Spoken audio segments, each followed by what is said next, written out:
예, 1절에서 오늘 6절까지는 아나니아, 그러니까 남편 이름이 아나니아인데 아나니아의 죄와 징벌이 기록되어 있고 7절에서 11절은 그 부인 삽비라의 죄와 징벌이 기록되어 있습니다.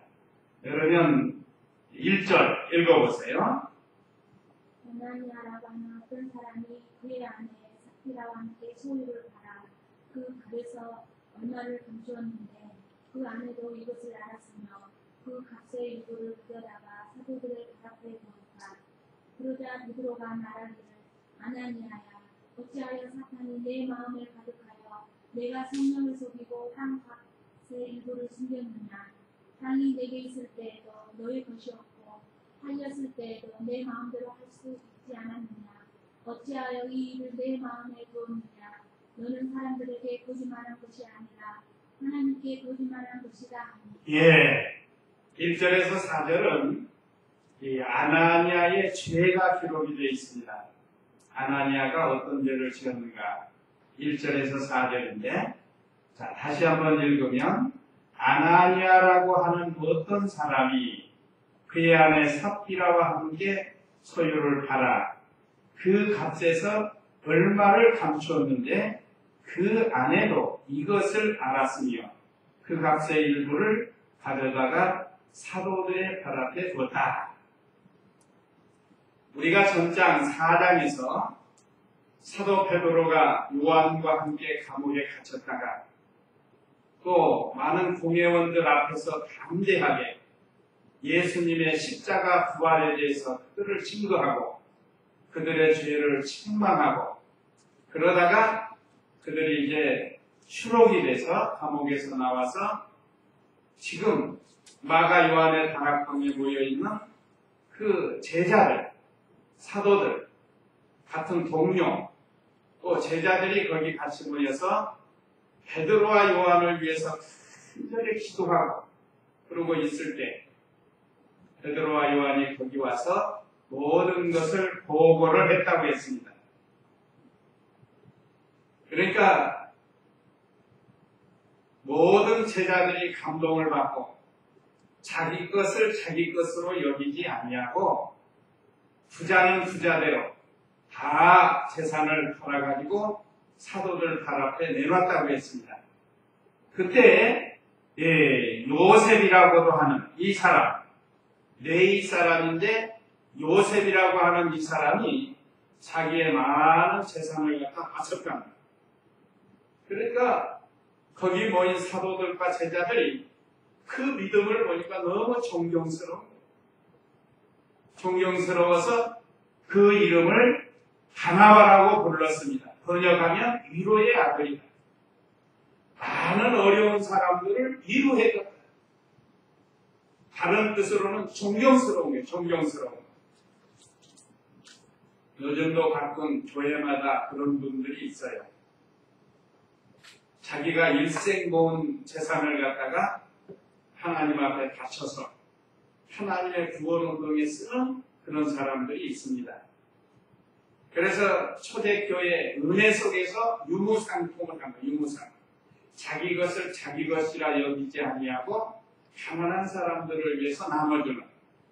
근데 이걸 신약시대 내내 하라는 뜻은 아닙니다. 그건 특수한 때에 그랬습니다.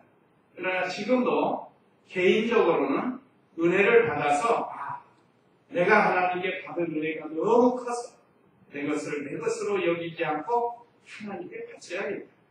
그래서 하나님 구원운동에 유익되게 할 수 있습니다. 이건 제도적으로 만드는 건 아닙니다. 제도적으로. 그것은 각자의 신앙에 따라서 받는 은혜에 따라서 할 수 있는 거죠. 자, 이것을 본 아나니아와 삽비라가 그 요셉이라는 사람이 많은 사람들한테 존경받고 영광스럽게 되니까 나도 그렇게 하면 좋겠다. 이것이 이제 믿음으로 했으면 되는데 첫째가 명예 영광심으로 한 거예요.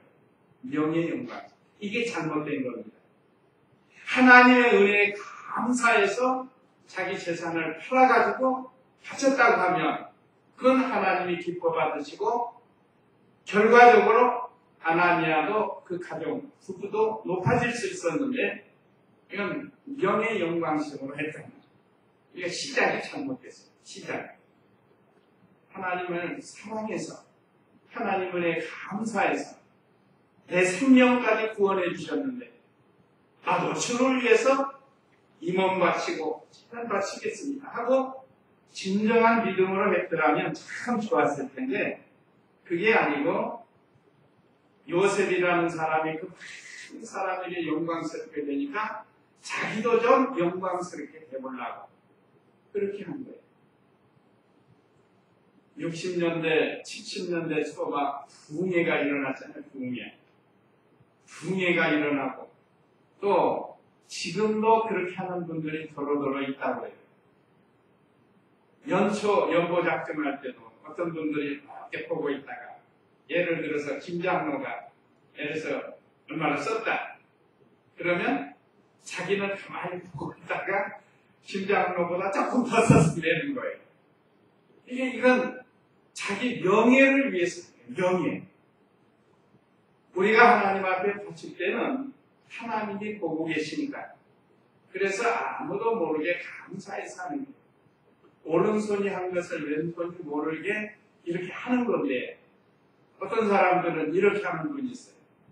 부흥회 때도 어떤 집사가 이만큼 하면 자기는 조금 더 이렇게 경쟁심으로 하는 그건 하나님이 기뻐하십니다.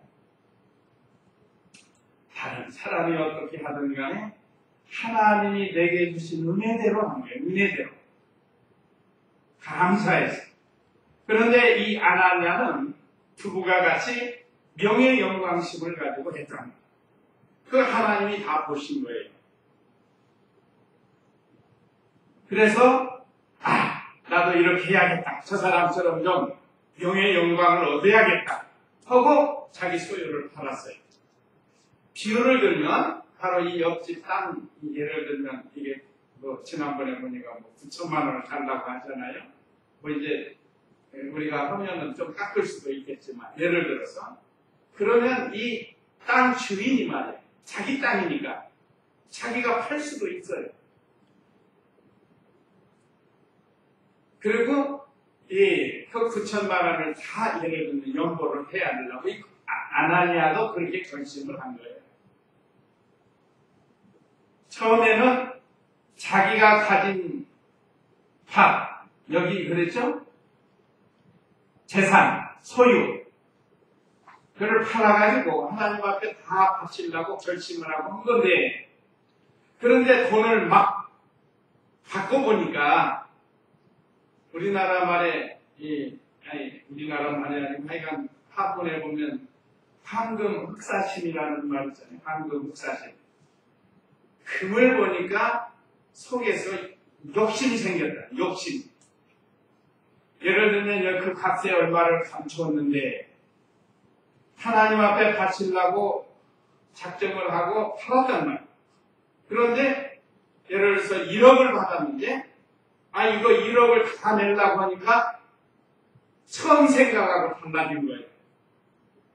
이거 다 팔면 뭘 먹고 사는 거예요. 또 우리 자녀들은 뭘로 가르치는 거예요. 그러니까 마음이 말하자면 변한 겁니다. 마음이 변했어요. 그걸 하나님이 아신 겁니다. 그래서 그 값의 일부를 가져다가 사도들의 발 앞에 두었다. 다른 사람은 몰라요. 누구만 아는 거예요. 하나님만 알아요. 그러니까 처음 마음하고 그 밭을 팔아서 소유를 팔아가지고 돈을 가지고 온 거하고는 달라져요. 그래서 여기 소유의 일부를 가져다가 사도들을 발 앞에 맡았어요.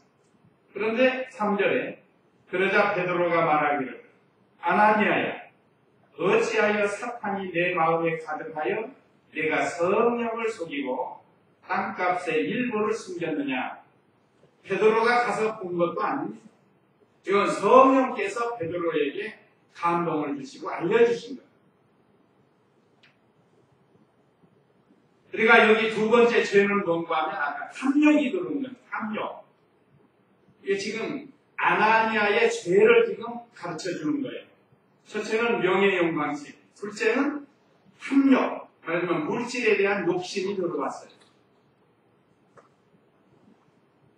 100%를 다 바치려고 하다가 일부를 깼다. 그러니까 이것은 하나님과의 약속을 지금 어긴 거예요. 그래서 베드로가 그거를 알고 내가 성령을 속이고 땅값 일부를 감췄는데 그건 누가 들어왔어요? 마음에? 사탄이 들어왔다면 사탄. 마귀가 들어온 거예요. 마귀가. 그래서 책망을 한 거고 두 번째 죄입니다. 그 다음에 3절에 그러자 베드로가 말하기를 여기 3절에 거짓과 외식이 돌았습니다. 거짓과 외식. 2절에서 욕심이 들어왔고 3절에는 거짓과 외식이 돌았습니다. 그러니까 세 번째가 거짓과 외식. 그 이유는 4절에 땅이 내게 있을 때에도 너의 것이었고 팔렸을 때에도 내 마음대로 할 수 있지 않았느냐 그래요. 원래 땅이 자기 거였고 팔아서 돈을 받았어도 자기 거였습니다. 그러니까 자기 마음대로 할 수 있었던 것이라는 거예요. 그런데 사탄이 마음에 들어와가지고 속인 거예요. 그래서 이 세 번째 죄가 거짓말한 거고 외식한 죄다. 그랬죠? 전체를 바친 게 아니고 일부만 바쳤다.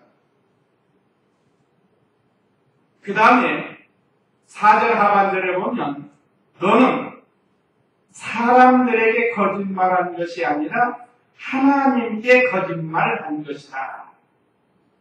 하나님께 거짓말한 이것이 이 다섯 번째 죄고 아까 그 4절에서 성령을 속인 죄 성령을 속인 죄 비슷해요. 속인 거나 하나님에게 거짓말한 거나 그러나 조금 다른 것은 분명히 성령께서 마음에 감동을 줘서 그렇게 했는데 그랬는데 성령을 속였다. 사실 성령은 속일 수 있어요? 없어요? 하나님인데 성령은 속일 수 없는 겁니다. 원래 성령 하나님을 어떻게 속여요? 하나님이신데 그런데 여기서 속였다고 하는 것은 처음에 성령의 감동을 주고 인도를 하려고 했는데 그걸 거역한 거예요. 거역한. 그래서 성령을 속였다고 합니다. 그 다음에 이제 4절 하반절에 하나님께 거짓말하고 그러니까 이 아나니아의 죄는 5가지입니다. 5가지. 첫째는 명예 영광, 두 번째는 탐욕, 물질의 욕심, 세 번째는 거짓과 외식, 네 번째는 성령을 속이고 다섯 번째가 하나님에게 거짓말하고 여기 베드로가 그랬습니다. 하나님께 거짓말한 것이다. 베드로에게 거짓말한 것이 아니고 하나님께 거짓말했다. 오늘 여기 이 내용들은 오늘날 우리 신앙생활에도 적용이 됩니다. 우리 신앙생활에. 그러니까 우리도 이 어떤 일을 할 때 명예욕망심으로 하면은 안 된다. 이제 하나님 은혜 감사해서 물질이 많고 적격하니 감사해서 하라는 거고 그 다음에 물질의 욕심을 부리지 말라. 요즘 그 물질의 욕심 때문에 얼마나 많은 사건과 사고가 생깁니다. 사기치는 사람, 또 강도질하는 사람, 심지어 살인도 하는 사람, 물질 때문에 그래요. 물질 때문에. 검사가 돼가지고 판사나 검사가 돼서 거기까지 가려면 얼마나 노력을 해야 돼요. 그런데 뇌물 좀 받아먹고 옷 벗잖아요. 옷 벗어요. 그 얼마나 참 부끄러운 거예요. 또 얼마나 안타까운 거예요. 물질의 욕심을 내지 말고 그 다음에 거짓과 외식을 하지 말라. 또 하나님은 우리가 속일 수 없습니다. 우리가 하나님의 인도와 주장을 잘 받아서 속이지 말라. 또 거짓말하지 말라. 하나님 앞에는 여기 이 거짓은 우리 10계명 중에 거짓말하지 말라고 했죠. 거짓말하지. 여기 9계명, 10계명이 여기 들어가는 거예요. 외식하고 이웃의 것을 탐하고 그 다음에 거짓말하고 이것은 10계명 중에 들어가는 그런 죄에 해당이 되는 겁니다. 우리가 이 신앙생활하면서 다른 사람에 대해서 또 하나님에 대해서 우리가 이런 일을 해서는 안 된다는 것을 오늘 말씀을 통해서 우리에게 가르쳐 줍니다. 베드로가 물어봤을 때 진실하게 대답했으면 돼요. 진실하게 대답했으면 내가 이러이러해서 다 팔고 보니까 좀 쓸 일이 생겨서 좀 이렇게 했습니다. 할 수도 있는 거죠.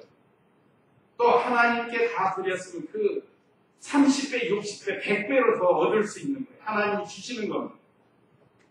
결심하고 했으니 성령의 감동을 소멸하지 말아요. 혹시 연약해서 그랬다고 해더라도 사실대로 진실하게 말했어야 된다 이거죠.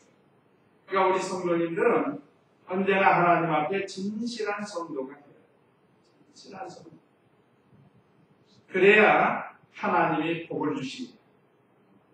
그래서 이것을 아신 하나님께서 베드로에게 성령의 감동으로 알려주셨어요. 그래서 5절, 6절 읽어보세요. 아나니아가 이 말을 들을 때 엎드려져 홈입니다. 그러자 그는 모든 이들 위에 큰 두려움이 임하였다. 국민들이 일어나 그를 사서 외부로 나가기 하였다. 예. 자, 아나니아가 이 말을 들을 때에 엎드러져 혼이 떠났다. 그러자 듣는 모든 이들 위에 큰 두려움이 임하였다. 이 말을 하자마자 사람이 죽었어요. 그 자리에서. 죽고 사는 건 하나님께 달려 있습니다. 그런데 오늘 이 삽비라도 결국은 죽는데 왜 하나님께서 이렇게까지 그들을 치셨을까? 혹시 우리 믿음 없는 사람들은 하나님이 너무하지 않습니까? 하는데 이것은 초대교회에 지금 많은 박해 속에서 하나님의 은혜로 놀라운 역사가 일어나고 있는데 거기에 뭐가 들어왔어요? 마귀가 들어온 거예요. 마귀가. 아나니아를 통해서 삽비라를 통해서. 그래서 초대교회의 그 죄를 하나님께서 징벌을 하시는 거예요. 그러니까 하나님이 사랑의 하나님이시고 은혜의 하나님이시지만 죄에 대해서는 하나님이 용납하시지 않는다. 그런 것을 지금 가르쳐 준 거예요. 초대교회.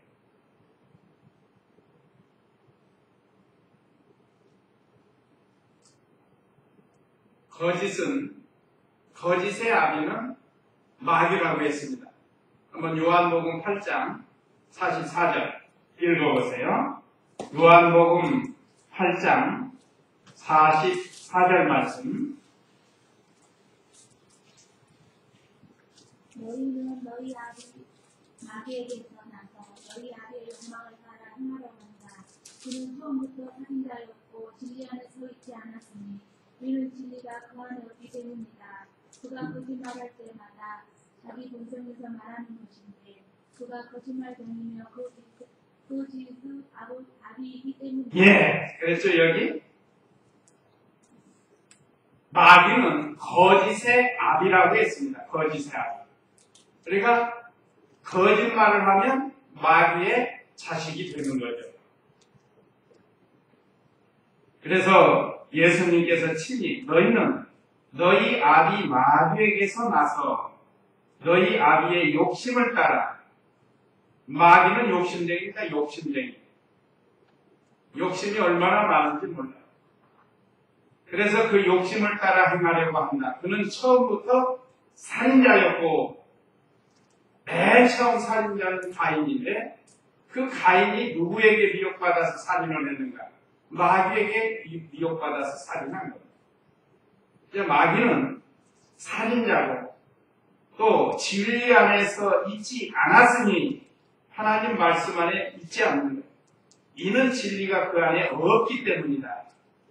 하나님의 말씀이 그 안에 없는 사람은 이렇게 각종 죄를 짓게 된다. 각종 죄를. 특별히 거짓. 이는 진리가 그 안에 없기 때문에 그가 거짓을 말할 때마다 자기 본성에서 말하는 것인데 그가 거짓말쟁이며 거짓의 아비이기 때문이다. 이게 거짓의 아비는 마귀고 그 자식은 거짓말쟁이다. 그러니까 우리는 거짓을 행하지 않도록 늘 조심하고 참을 말하고 진실한 사람이 되어야 돼. 어디 가든지 진실한 사람이 돼요. 그래서 하나님께서 사도 베드로를 통하여 초대교회 이 은혜 속에 마귀의 역사가 들어왔기 때문에 하나님께서 그를 징계하신 겁니다. 그래서 청년들이 일어나 그를 싸서 내고 나가 장사하였다. 그 다음에 이제 7절부터는 그 부인 사프라에 대해서 기록이 됐는데요. 7절 읽어보세요. 3시간쯤 지나 그의 아내가 그동안에 일어난 일을 알지 못하고 들어왔다. 베드로가 그 여자에게 말하기를 내게 말하라. 땅을 판 값이 이것뿐이야 하니 그 여자가 네 이것뿐입니다 라고 말하였다. 네. 자, 아나니아 그가 삽비라의 남편이 죽고 그 부인이 한 3시간쯤 있다가 사도들 앞에 왔어요. 자, 집에서 출발할 때는 무슨 마음을 가지고 왔을까? 우리 남편이 이렇게 사도들 앞에서 요셉처럼 영광스럽게 됐겠다. 나도 가면 또 자기도 높아지게 생겼다. 그런 마음으로 온 거예요, 지금. 지금 남편이 어떤 상황이 된 줄 모르고 이렇게 재산을 바치고 했으니까 자기도 남편과 같이 높아질 것이다 하는 명예 영광심을 가지고 나온 겁니다. 그런데 그 아내가 그동안에 일어난 일을 알지 못하고 들어온 거예요. 그래서 베드로가 그 여자에게 말하기를 내게 말하라. 땅을 판 값이 이것뿐이냐. 이건 하나님께서 베드로를 통해서 회개시키려고 한 겁니다. 진실하게 말하라는 거예요. 진실. 그런데 불행하게도 부창부수라고 또 아내 삽비라도 서로 입을 맞췄습니다. 서로 계획을 세우지 않았습니까? 그러니까 거짓말을 한 거예요. 그 여자가 이것뿐입니다 라고 말했다. 그러니까 이 베드로가 또 그 여자를 책망을 합니다. 9절 읽어보세요. 베드로가 그 여자에게 말하기를 어찌하여 너희들은 서로 공모하여 주님의 영을 시험하느냐. 보아라 너의 남편을 장사한 자들의 발이 눈에 이르렀으니 그들이 또 너를 베고 나갈 것이다 하므로 그 여자가 즉시 그의 발 앞에 엎드러져 일어났다. 청년들이 들어와서 그 여자가 죽은 것을 보고 베고 나가 그 남편 곁에 장사하였다. 예. 베드로가 그 여자에게 말하기를 어찌하여 너희들은 서로 공모하여 주님의 영을 시험하느냐. 하나님을 시험하는 데가 큰 죄인데 하나님의 성령을 시험했다. 보아라 너의 남편을 장사한 자들의 발이 눈에 이르렀으니 그들이 또 너를 메고 나갈 것이다. 이게 참 어떻게 보면 너무하지 않나 생각을 하는데 그게 아닙니다. 하나님께서 뜻이 계셔서 사도 베드로를 통해서 그 시대 초대교회에 죄가 들어오지 않도록 죄는 얼마나 무서운가를 그들에게 지금 나타내 보여준 거예요.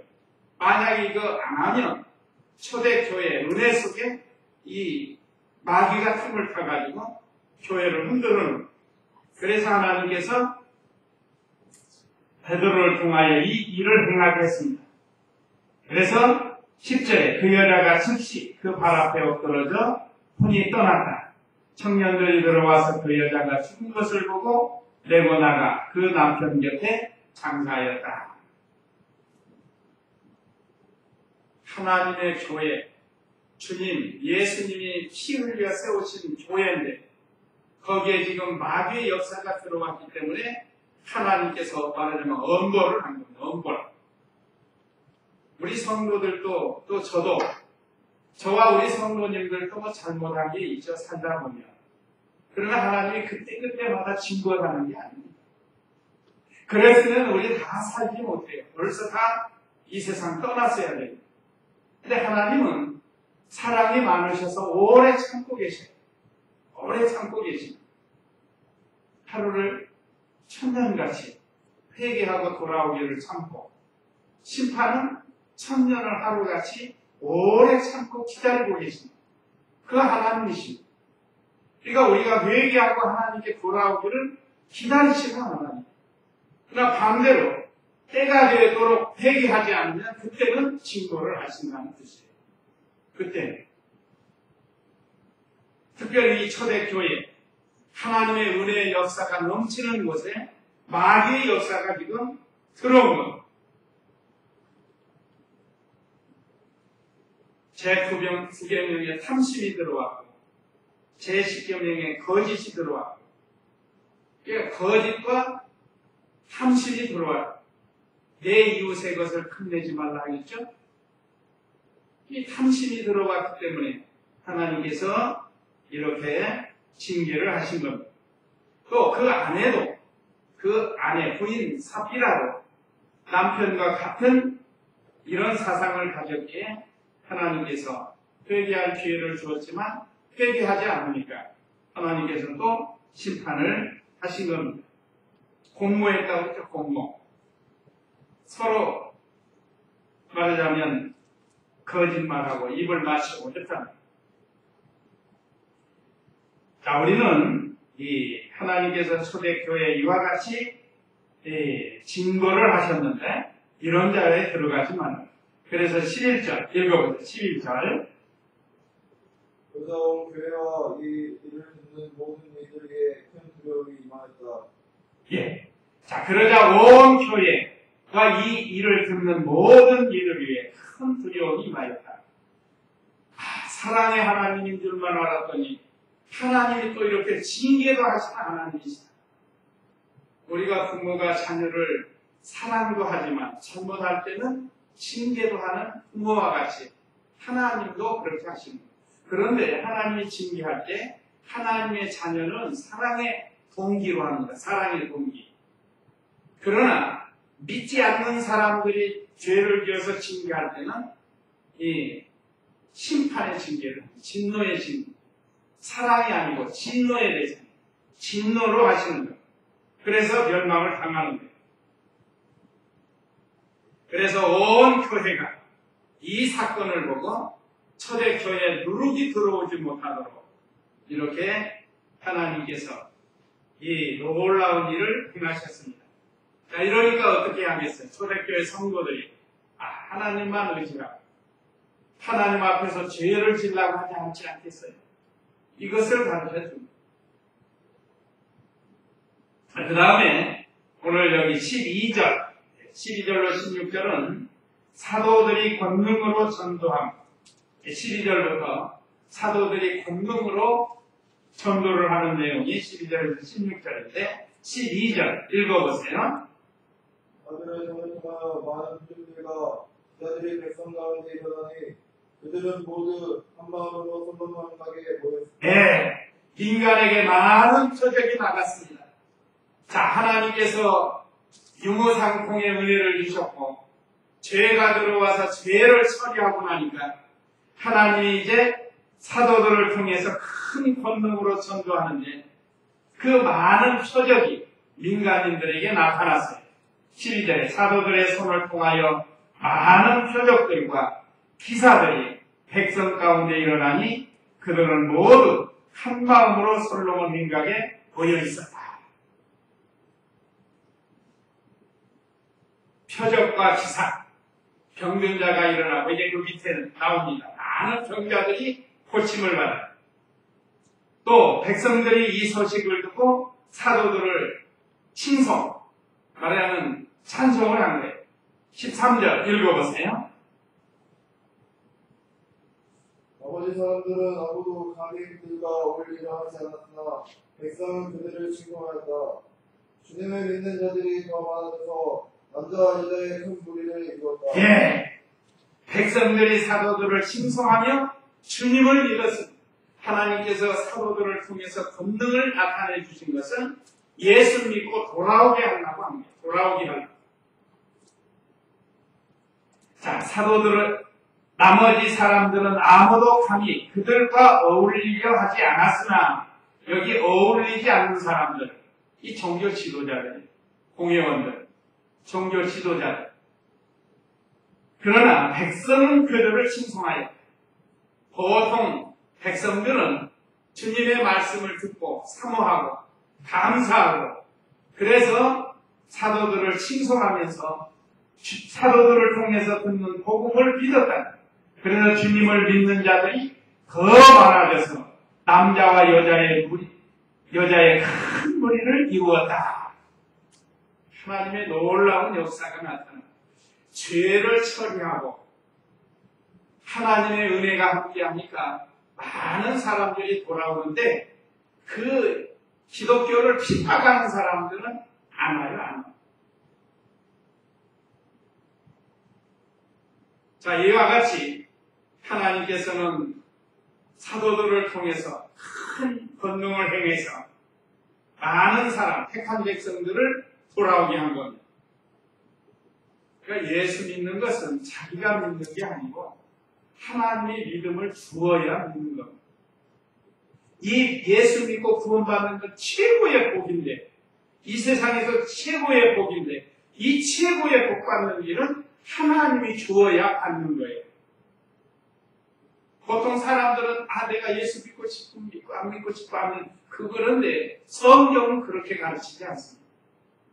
하나님께서 지명하여 불러서 죄를 사해주고 하나님의 자녀를 삼아주어야 하나님을 믿고 예수님을 믿고 하나님을 섬기는 거예요. 여기서도 그렇잖아요.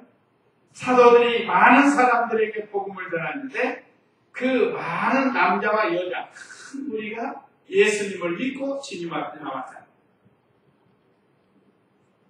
그러니까 어느 시대나 전도를 통해서 예수님을 믿게 됩니다. 그래서 금전에는 우리가 좀 전도를 많이 해야 돼요. 전도에서 우리 성도님 한 분이 나오셨는데 제가 볼 때 대화도 이렇게 한 3, 40분 이렇게 같이 대화를 했는데 앞으로 잘 믿으실 것 같아요. 잘 믿으셔서 하나님의 교회에 필요한 일꾼이 되고 하나님이 주시는 복을 받기를 간절히 원합니다. 그 다음에 15절 읽어보세요. 심지어 병든 자들을 큰 길로 메고 나와 신상과 자리에 두고서 베드로가 지나갈 때에 그들 중 누구에게 그림자라도 덮이기를 바랐다. 예루살렘 주변 성읍들에 사는 큰 군중도 병든 자들과 도롱 영들에게 괴로움을 당하는 자들을 데리고 모여들었는데 그들이 모두 고침을 받았다. 심지어 병든 자들, 병 안 든 사람도 나와서 예수님을 믿고 구원을 받았고 병든 자들이 큰 길로 메고 나와 침상과 자리에 두고서 베드로가 지나갈 때 그들 중에 누구에게 그림자라도 덮이기를 바랍니다. 베드로가 지나갈 때 그림자만 이렇게 비춰도 나음을 받는 이런 역사가 일어났다. 그래서 많은 병자들을 데리고 나왔습니다. 소문이 나가요. 그래서 실제로 이 교회 안에서 이 병든 자들이 고침받은 일이 많아요. 많이 있습니다. 그런데 육체의 병만 고침받는 게 아니고 영적인 병을 고침을 받는 영적인 병. 육체의 병은 영적 병이 고침을 받는 하나의 표로 주는 거고 많은 사람들이 영적 병을 고침을 받았고 또 육신의 병든 자들도 많이 나왔어요. 그래서 16절에 예루살렘 주변 성읍들에 사는 큰 군중도 병든 자들과 더러운 영들에게 괴로움을 당한, 여기 더러운 영은 귀신에게 지금 괴로움을 당하는 사람을 가르칩니다. 지금도 이 세상에 보면 귀신 들린 사람들 있잖아요. 귀신 들린 사람. 정신병자하고 귀신 들린 거하고는 다릅니다. 정신병자는 정신과에 가서 치료를 받으면 고침을 받을 수가 있는 병이에요. 그러니까 이 귀신 들린 것은 하나님의 능력이 아니고는 고침받을 수가 없습니다. 이 귀신. 그래서 옛날에 우리나라 샤머니즘이라고 해서 미신적인 게 있잖아요. 그래서 이 귀신 들린 사람 쫓아내려고 뭐 하죠? 후다는 거예요. 후다는 거. 근데 그 안 맞는 거, 귀신이 귀신을 쫓아내는 거라고. 귀신이 귀신을. 야, 우리는 후다는 게 아닙니다. 하나님의 능력으로, 말씀의 능력으로 귀신을 쫓아냅니다. 그래서 우리 기독교사에 보면 저도 그런 경험이 있습니다. 한양대학교 뒤에 있을 때 우상 숭배하는 사람, 미신하는 사람이 있어요. 보살 같은 사람, 그 집에다가 이렇게 모시고 다른 사람들 뭐 해주는 사람이. 근데 그 사람들을 청년들이 가가지고 그 누구도 감히 그 우상단지 같은 거 회파 못해요. 기시지 못해요. 그 귀신한테, 그 신한테 벌 받을까. 그런데 우리 예수 믿는 청년들이 가가지고 믿는 사람들은 구경다 쓰냐면서 가가지고 다 때려놓고 불살르고. 그래도 우리 청년들 끄떡 없어요. 보통 사람은 그거 못합니다. 무서워서. 귀신한테 혼날까. 그런데 오늘 여기 사도들도 이와 같이 더러운 영들, 귀신들 위해서 괴로움을 당하는 사람들, 그런 사람 많아요. 우리 옛날에 미친 사람들, 약간 그 미친 사람들 보면 귀신 들린 사람들, 귀신 들린 사람. 기죽이게 웃는 사람이 있고, 어떤 사람은 미쳐가지고 막 걷는 사람이 있고, 별 사람이 다 있습니다. 그런 건 주님의 이름으로 귀신을 물리쳐야 정상적인 사람이 되는 거예요. 실제로 사도시대 때도 그런 사람들을 다 고쳐줬어요. 여기 고쳐줬다고 했죠? 많이 고침을 받았어요. 그런데 우리는 이 영적인 병을 고침을 받아요. 영적인. 우리에게도 영적으로 문둥병 같고, 영적인 소경과 같고, 영적 절름발이와 같고, 이런 병에서 우리가 고침을 받아요. 초대교회는 특별히 역사가 많이 나타났는데, 이렇게 해서 하나님의 교회가 확장되어 나가도록 하나님께서 배후에서 역사를 하신 겁니다. 오늘 이 시대에도 우리가 이런 사명을 가져서 우리가 먼저 말씀과 기도로 무장을 해서 이렇게 어려움 당하는 사람들을 가서 고쳐줄 수 있는 그런 능력의 성도들이 다 되어야 되겠습니다. 자, 그러면 오늘 우리에게 주신 말씀은 아나니아와 삽비라 부부의 죄와 증거를 통해서 우리에게 말씀을 주셨고, 오늘 여기 사도들이 권능으로 이적을 행하면서 전도하는 그런 내용을 통해서 우리에게 은혜 주셨습니다. 그래서 우리도 이와 같은 믿음으로 무장을 해서 아직도 마귀에게 고통받고 있는 믿지 않는 사람들을 주님 앞에 인도하는 그런 우리가 되어야 되겠습니다. 이제 이 말씀 기억하시고 우리 다 같이 잠시 기도하겠습니다.